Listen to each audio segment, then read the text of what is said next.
October 26th, Planning Commission meeting now in session. As always, we'll start with the Pledge of Allegiance. If everybody could rise and join us. I pledge allegiance to the flag of the United States of America and to the republic for which it stands, one nation, under God, indivisible, with liberty and justice for all.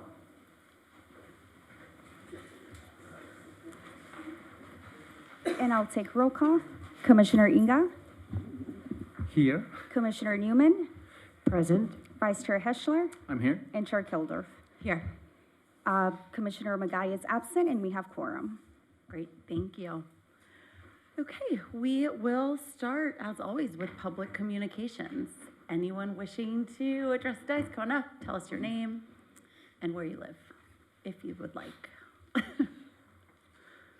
Hi, members of the Planning Commission. We are here to introduce ourselves.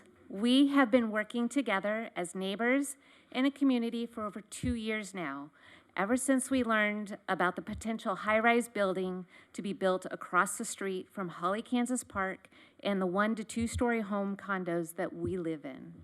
In this short time, we have developed a Facebook group with over 170 followers. We've had over 200 posts. A mailing list has been developed with over 146 subscribers, with over 50 communications, and we've had 11 community meetings with neighbors, city officials, such as Michael Allen, and also the developer, with an average attendance of 30 residents. We are vested in what gets built and the precedent that it will set for all of El Segundo. We are your neighbors, and at this time, I would like to ask each one of our neighbors to introduce themselves. Hello, Planning Commission. My name is Cheryl Smith, and I live at 416 Kansas Street. Thank you, Cheryl.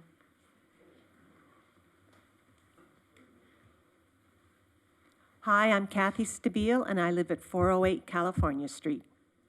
Thank you, Kathy.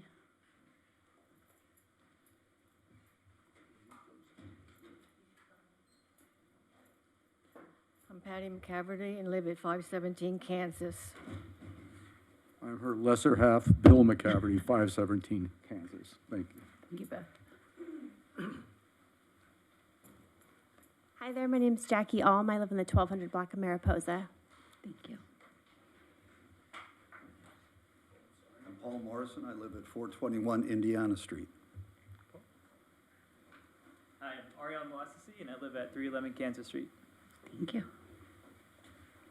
I'm John Michael Power. I live at 333 Kansas across the street, and I've offered for my own free services as develop the 18 homes on Ellen Point, and hopefully the people will help us. We want to help you help us not put this monster in our neighborhood. Thank you. It's good to see you, Michael. Hi, my name is Patrick Kelly. I live at 505 Kansas Street. Gina, ditto.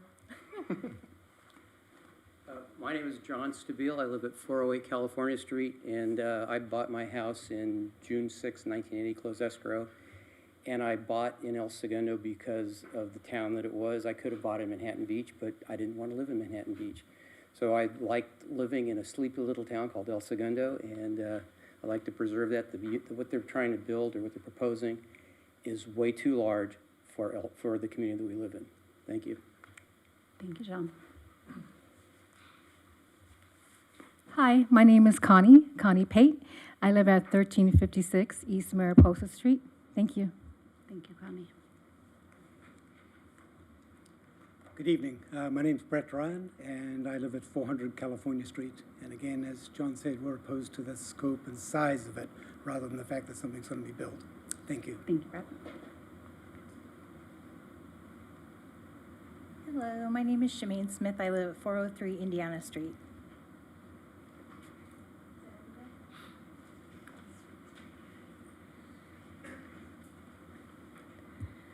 We are looking for a seat at the table and to be considered when you receive the plans for any developments near the intersection of East Grand Avenue and Kansas Holly. We would like to share our thoughts. We would like the opportunity to provide input on height, density, community benefit options, traffic, parking, and the impact the developments will have on our community. We are asking for continuity of the feel of our residential community. We are asking for consistency in our building standards that are in the residential areas. We would like to ask to have time on your agenda at the upcoming meeting to make a presentation to you. We understand that we will not be able to have comment back from you or direct feedback or a discussion about this. We believe that Councilmember Giroux got it right last week when he said, and I quote, "We don't want to evolve to the point where we lose the legacy of who we are as a community." So that's what our request is. We are all here to ask for time, your time. Thank you. Thank you. Question for you both. Is now the time for that conversation? Well, it's not on the agenda, Correct. so no. However, I think there was feedback offered by the public for something not on an agenda. This is the time for the public to be heard. It's not a Q&A. You can offer, minor comments to staff or direction if you have any queries for staff at this point. But my understanding, and staff can correct me if I'm wrong, is that no application for development has yet been filed. I'm not sure if any other records are out there, but filing applications, things of that sort, when they do come into the city's custody, those of course become public records unless there's privileged social security numbers, bank information, things of that sort. But once it's in the city's custody, I'm not sure of the inventory at this point. Those are public records, and the process itself does build in opportunity for neighbors, the public, any interested parties to be heard and comment on what is actually ends up being proposed. So I'm not sure if even staff exactly knows. I do appreciate that there may have been some community outreach and discussions that may have gone well or not so well, but until the city actually has something tangible to assess and make a recommendation to you all, I don't think there's a lot, at least the city has yet to say on it. But like with any other development project, once there is something that does require planning commission approval and a review, there's mail noticing, there's public noticing, things go on the web. And if anyone wants to make a special request as to any specific developments, they can do that. And I'm sure staff will ensure to reach out to those folks. But I think if and when something is actually proposed, and we go through the public noticing, hearing, and review process, that seat at the table is built in. And the request to have time on the calendar or as an agendized item to make a presentation, where does that fall, I guess, in terms of what we place on the calendar, given that an application has not yet been filed? But there have been at least 2 community meetings that we've been invited to attend with the neighbors. So there's a project proposal floating out there. I think we're in this, very awkward spot where there is a project being discussed, but there isn't a project that's been submitted. It would be extremely unusual for there to be a public presentation on an item that the city has no ability to sort of process, it hasn't seen yet. In my opinion, it would be premature. And if and when, until something is actually filed and staff has time to review it, and when something is filed, those records will become public. But until then, I don't see how it would work for, if we allow any member of the public just to say, hey, I want to present on something that isn't necessarily before you. I think the place for that is public comment until something is actually on the agenda. I'll defer to Michael if he has anything to add until that point. Oh, I'm sorry, go ahead. No, just curious that after the application's been filed and the city would they then have an opportunity to be on the docket, on the agenda, to be able to make a presentation outside of just public comments? Yeah, so it'll segue a little bit to what I was going to share, is that after the application is submitted, there are formal opportunities for public participation and feedback, not necessarily exclusive to this body, but through the environmental process. If there's a EIR, MND, or any other sort of robust CEQA analysis, there are mandatory scoping meetings and public meetings where feedback and comments provided by the public become part of the public record that staff facilitate. And that might be the best way of collecting the feedback and ensuring it's recorded and part of the process. And the commission will be privy to that as well. And it's early in the project phases. Let's say, the project submitted today, the environmental process might kick off in the next couple of months.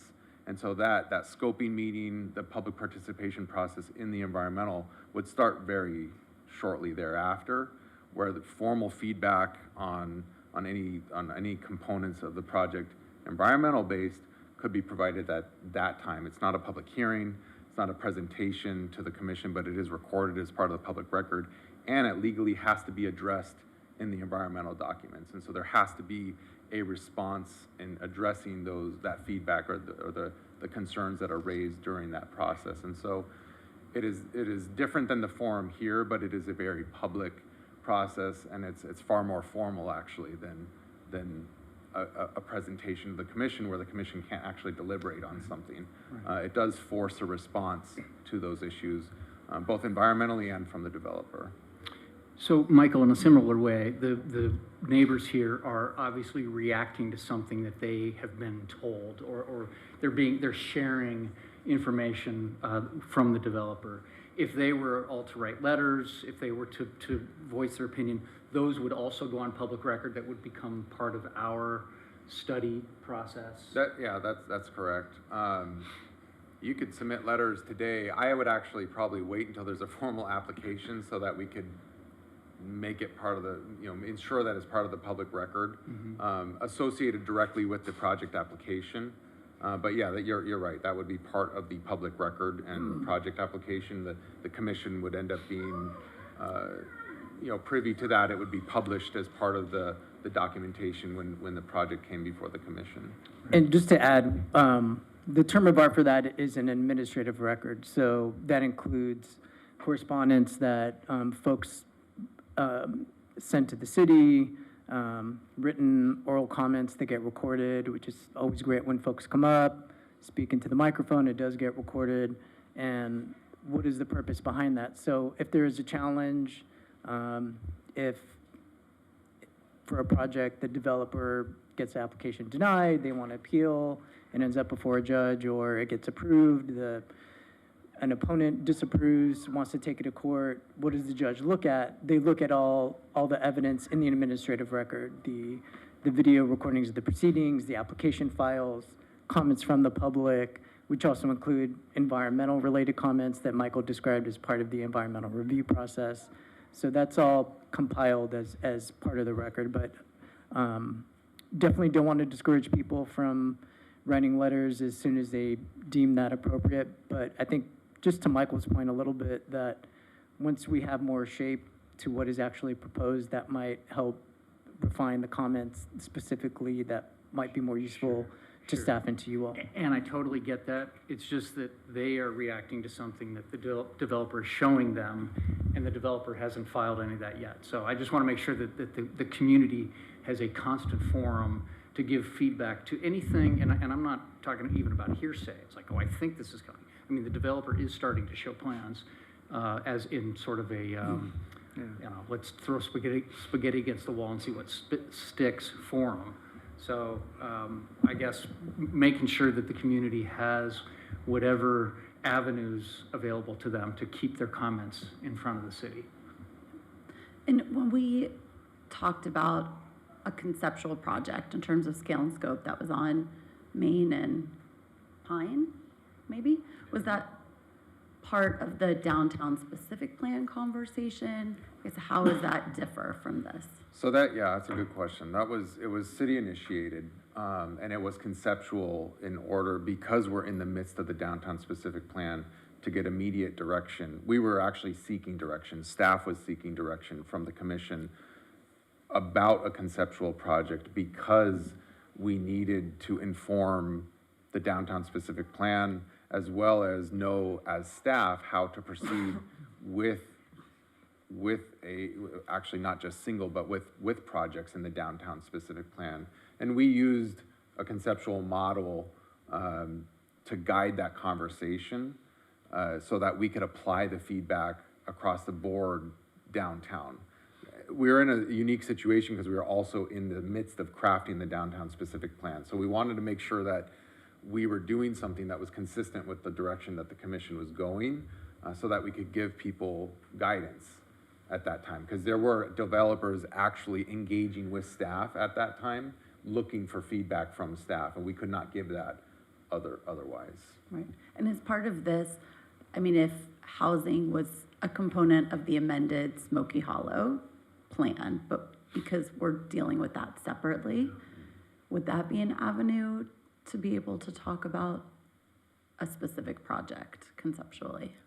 I will draw the distinction I think that we're getting at as far as legislative, as far as what are the rules. So for Smoky Hollow specific plan, what are the specific rules as to the Smoky Hollow area? So in developing plans and things that are city initiated, staff initiated, those get filtered through you. The land use body provides feedback, and then those recommendations go to council, who ultimately decides what the rules are, so to speak. Separately, the distinction is quasi-judicial, where once we know what the rules are, and a specific applicant comes and says, I want to do X, once we know what they want to do, staff will assess what they're trying to do against what the rules are and apply that, and then that comes to you as a discrete project. So I guess to your question, I might defer to Michael a little bit, but I mean, to the extent there are comments that go to what is proposed within the Smoky Hollow specific plan, they're of course welcome to offer insight on that, and maybe that is tied to a hypothetical project or something, but they can definitely raise those issues as far as any outstanding specific plan or zoning ordinance. So if a body like that is here this evening wants to make a presentation, a formal presentation to the Planning Commission, either before or after an application has been submitted and the city's received it, how would they go about it? I think what you're seeing us struggle with is we're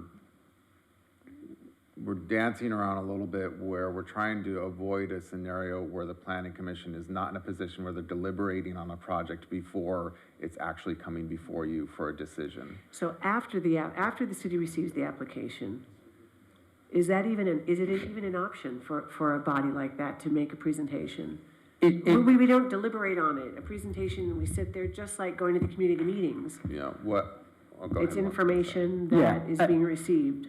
So I would say that the planning and zoning law is set up so that things happen before you at a certain time, and it's not a one-sided presentation as to the applicant or the public or any opponents, anyone else. So once there's an application that gets necessarily processed by staff, because there would be a drain on resources if there were conceptual ideas that were never applied for that we put on the agenda, because it may come up one day, that wouldn't be very efficient in processing things. So the planning and zoning law provides for, once something comes in, it's processed by staff to determine, gee, what do they need? What are they applying for? And then they present that to you all. Not only does the applicant get an opportunity to present, the public gets an opportunity to present. So until that time, legally, it's not. Like 5 minutes. I mean, there is a time limit for everybody that comes up before the commission or the city council, because if they're gonna make it to the commission, they're gonna certainly make it to the city council. So it would just be a process that they'd be going through. So you're just saying individually, if they could do, I guess you could continuously do one after another, have 5 minutes, and then it could roll on to the next 5 minutes. I mean, there is a way to do it. I'm being creative. To do what, though? I mean, I guess every individual will have an opportunity to be heard. Anyone that wants to Exactly. make a comment. And So what we're really saying is that only through public comments can a body like this, and given this situation, and you could create other situations like that, that either the planning commission or the city council would be heard. That's their voice. Right, and it's Okay. even-handed, and it's designed so that you hear both sides and people have an opportunity to rebut. It's like having sort of presenting a criminal case where you just hear one side. So it's designed to allow the exchange of ideas sort of in one single form after staff has processed the application. But the public is welcome to make their 5-minute comments anytime they want in public. Absolutely, Forum. and if And- folks hypothetically want to come up and say, there were some folks that just said their address, it's great to know that residents are here to be heard, but if, like some others, at least a handful were mentioning some of their opinions and takes on the project, it seems like, as may have been initially discussed or conveyed to the residents, absolutely. Any planning commission meeting during that public communications time, that's their time to be heard. And Can they bring AV materials in those 5 minutes, or is that not a thing? We generally don't permit that, but I'll just add, Joaquin will probably kick me under the table, but much like the developer has reached out and asked for meetings, much like everybody has been invited to their community meetings, we've all discussed and we've corresponded about compliance with AB 1234 and by maintaining ethical compliance with the Brown Act, and so it does not preclude any member of the commission from engaging in conversation, learning about community concerns directly with the community. What we're talking about is not having the discussion in a public forum where all 5 members or even just a majority of members are deliberating on something without having all the information, both sides, et cetera, which Joaquin just explained. And so there are other avenues, it's just not here. And we do have to be very cognizant of compliance with AB 1234 to avoid Brown Act violations. Absolutely, and I think any of these public comments, we're not allowed to respond anyway, so they're just making their case. Right. I mean, in a similar way, when a developer reaches out with 1 or 2 of us at a time Right. and has that presentation, is that an appropriate forum to do with community members as well? Here's what I'll say. What you're describing are ex-party communications, which are sort of outside of this room, a public meeting. So there are lots of jurisdictions that say you all can have no ex-party communications. If a developer or a member of the public wants to talk about something that is before you or could potentially come before you, you just tell them to pound sand and go along your day. There's not such a requirement imposed here, and the legal requirement, if you do decide to talk to a developer, someone who has an interest in a project, is that when that project is finally heard, that you share any conversations, any evidence, any forms or information that was presented to you, so that you're not making a judgment on an island. Your colleagues have the opportunity to weigh the information that was presented to you. So I know there's sort of an anxiety to be heard sooner than later. I think the best way procedurally is to have that at one place at one time before you all, so that you all get to hear what everyone has to say in a public forum, and that other members of the public know that the body is considering and weighing evidence that the public had an opportunity to hear, that you all had an opportunity to hear, and you're not considering things that a neighbor or a developer told you outside of this room. And just to be clear, you're describing a time after the developer has filed something with the city. Or even before. I mean, it seems like at this point, there is a sense that they are planning on having and filing something or developing something. So I think, to the chair's point, if you had a conversation now or you decided to take a tour of the site or the property, you would necessarily have to disclose that either here or when the project does come before us. Thank you. Any other questions? We do appreciate you all coming. I know it can be a frustrating process, but it's important to show up, so thank you very much. Okay, moving on, written communications. Anything other than what was included in our agenda packet? No other communications. Thank you. Okay, consent calendar, we have 2 items, meeting minutes from September 14th and 28th, and then environmental assessment and administrative use permit. Wait, you guys are gonna miss all the good stuff. Now's when it gets fun. Yeah. I am going to make a motion to pull the second item, just to give us an opportunity to hear about what's proposed. And I'll make a motion to approve the minutes, if that needs to happen in order. I second.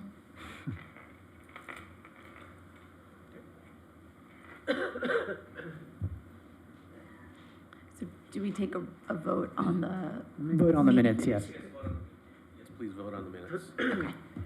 Commissioner Inga? Yes. Commissioner Newman? Yes. Vice Chair Heschler?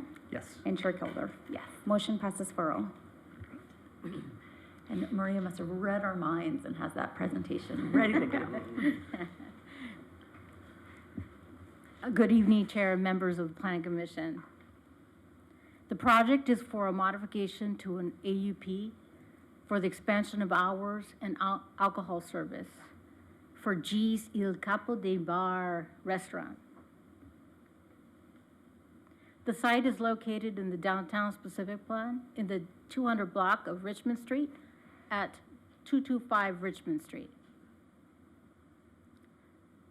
The existing approval consists of a Type 41 license, which allows beer and wine at a restaurant.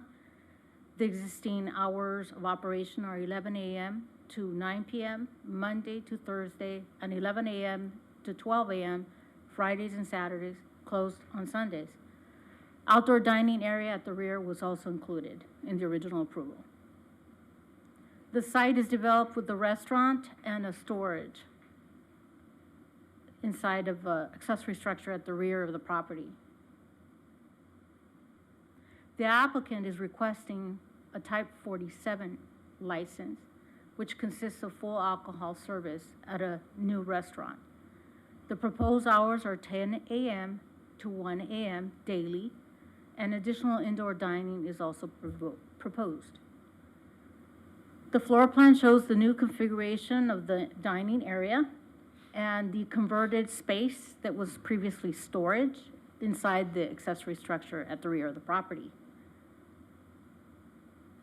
Alcohol in conjunction with food at a restaurant in the downtown Pacific Plan requires an AUP. The expansion of alcohol service for a new restaurant is compatible in this area.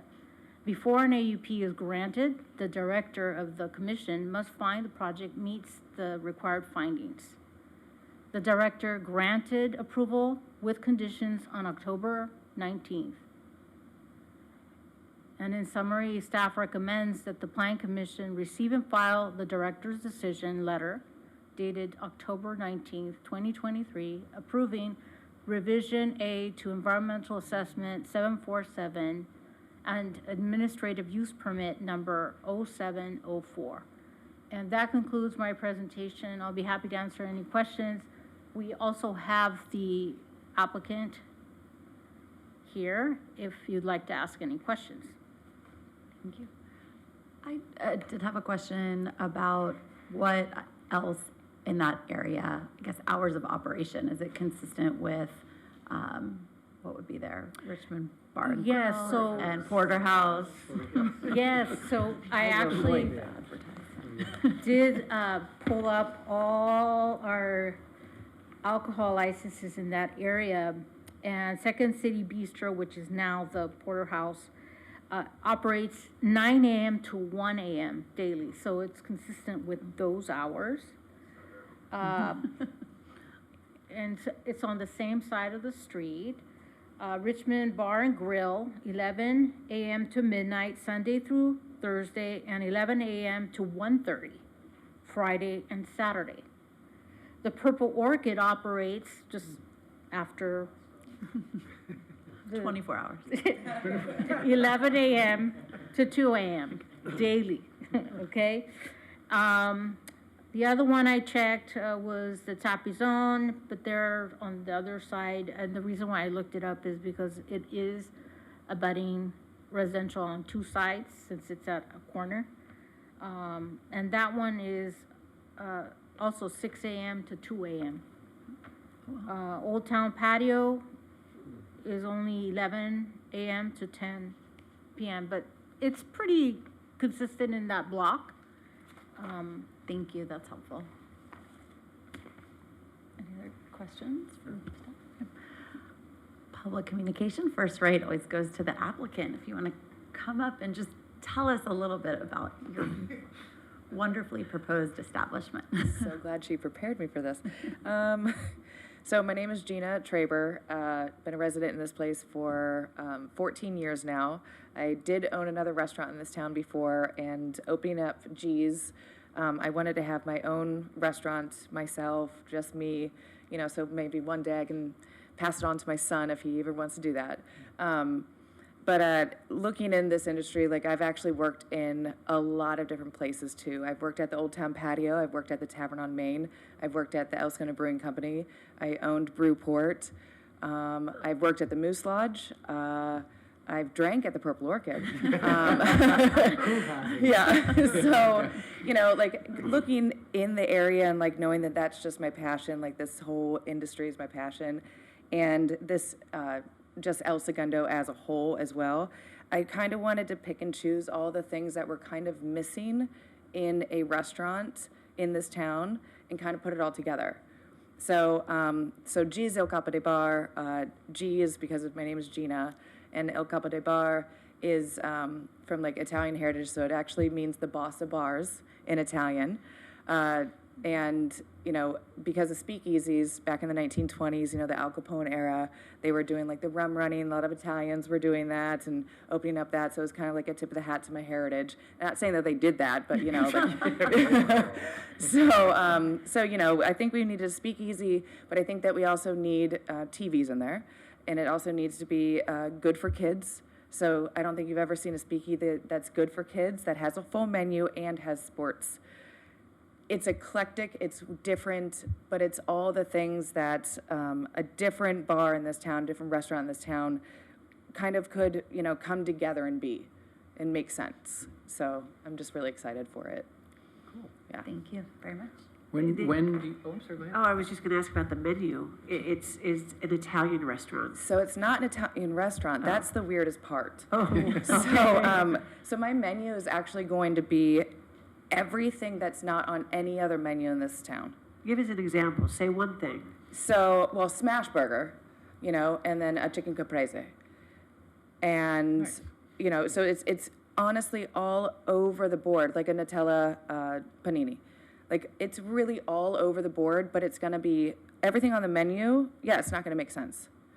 But it's because no one else has any of those menu items on any other menu in this town. So you were affiliated with, you owned Brewport before? Yes, I was the CEO and president up until over a year ago. Yeah. Okay, so you have tremendous experience, obviously. Yeah, I was the founder. Yeah, yeah. Wow. So that was fun. That was my first baby. Yeah. Okay. Yep. And you're taking from that and creating. Yeah, and the great part about this is like working in this industry for so long and working with all the people. It's like I basically already have my staff, I already have my chef, I already have all the people that, you know, I've either worked with side by side or they worked for me before.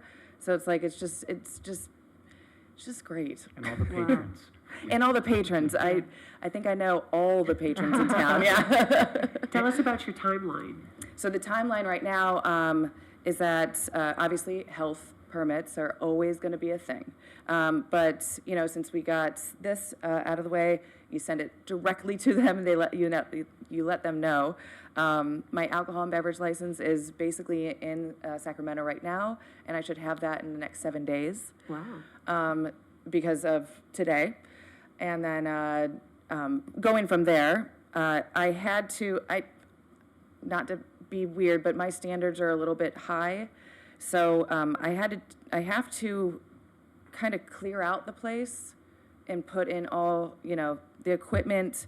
It's the same exact equipment, but I needed to clean it all or replace it with the same exact thing because it just wasn't up to my standards. Like, everything needs to be good. You know, I don't know how that place was a restaurant before. I really, really don't. I'm mad that I ever ate there. So it just needs to get to that point. But what I'm doing right now is obviously going in there and doing all the cleaning and all the things that need to be happening. And then hopefully I'm wanting December 1st. That is my 100%, 1,000% goal is December 1st. If that doesn't happen, it's okay. I do have a date in mind of January 12th just because it has like a special place in my heart. So it's like, okay, if it doesn't happen December 1st, and because of whatever reasons, you know, I'm hoping that January 12th would be the next day. Would be, yeah. I want it before the holidays, though. Yes. Because if I open during the holidays, then I'm going to get all the holiday people and all the holiday parties and all the corporations and all the people that do stuff.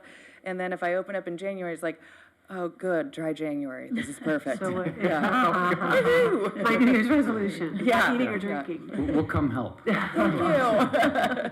So that back area that you're asking for, will that be where some corporate events could happen? Yes, that's the whole point of that whole, because like there's the speakeasy inside, but then the outside area, I'm going to be making it into like more of a European bistro vibe so that it's very nice and very clean for all corporate events that, you know, when they go there, they'll feel like, oh, we picked a nice spot for ourselves, you know? But it's also going to be open for anyone to be there at any time, but it's going to be more inclined for events and parties.